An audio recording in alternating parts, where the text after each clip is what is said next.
बीरड़ी start. महोदय, भगवान बुद्ध ने अपने शील में इन सभी गुणों पर यथोचित बल दिया है और व्यवहार की दृष्टि से उनका विवेचन किया है। बुद्ध जयंती समारोह द्वारा संसार के राष्ट्रों को सुख तथा शांति देने वाले भगवान के संदेश को स्मरण करने और उसका चिंतन करने का जो अवसर मिला है, मैं समझता हूँ कि यह मानव जाति का सौभाग्य है। मेरी यह धारणा है कि निजी सुख और शांति के हित में मानव उस संदेश की ओर अधिकाधिक ध्यान देगा।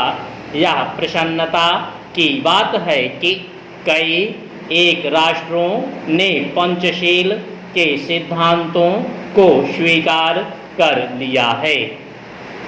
इस सिद्धांत पर आचरण द्वारा पारस्परिक मतभेद निस्संदेह कम किया जा सकता है और राष्ट्र बल प्रयोग अथवा युद्ध से मुक्त हो सकते हैं। भगवान बुद्ध का समस्त जीवन उनके सारगर्भित प्रवचन और उनका संदेश प्रत्येक व्यक्ति के लिए उपलब्ध है। कोई भी व्यक्ति उनसे लाभ उठा सकता है और अपनी आत्मा को उन्नत कर सकता है। हमारे देश में जहाँ भगवान ने निर्वाण प्राप्त किया और प्रथम उपदेश दिया, महात्मा बुद्ध का जनता के हृदयों में ऊंचे से ऊंचा स्थान है।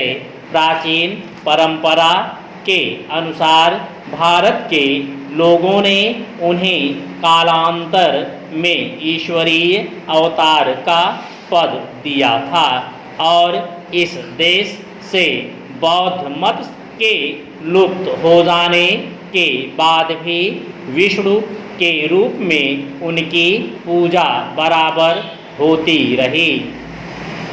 भगवान बुद्ध की विचारधारा तथा उनके सदुपदेश का हिंदू विचारधारा पर गहरा प्रभाव पड़ा है और बौद्ध शील आज भी हिंदू धर्म का एक अंग है। मैं विनम्रता पूर्वक एक और बात कहना चाहूँगा। भगवान बुद्ध ने इसी भूमि में निर्वाण प्राप्त किया और यहीं उन्होंने धर्म प्रचार की व्यवस्था की। सदियों तक इस देश की अधिकांश जनता बौद्ध मत की अनुयायी रही और यहाँ के प्रतापी नरेशों और धर्मरत भिक्षुओं के अध्यवसाय से बौद्ध मत का अनेक देश देशांतरों में प्रसार हुआ, किंतु संयोग से अथवा कुछ ऐतिहासिक कारणों से बौद्ध मत प्रायः भारत से लुप्त हो गया।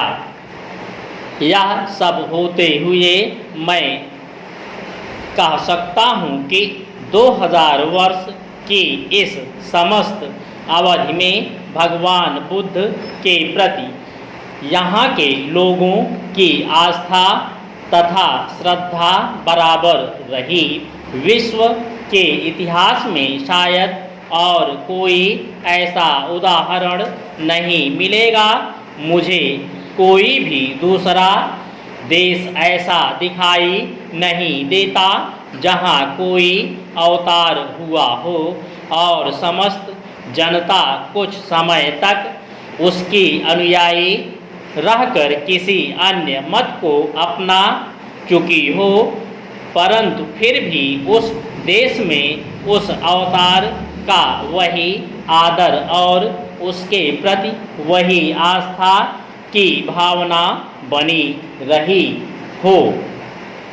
जैसी भारत में भगवान बुद्ध के प्रति हजारों वर्षों से रही है।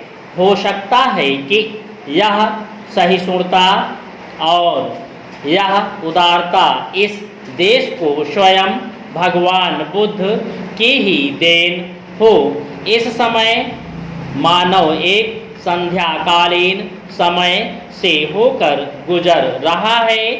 भौतिक विज्ञान एक पराकाष्ठा तक पहुंच चुका है। ऐसा मालूम पड़ता है कि मानव ने भौतिक संपन्नता को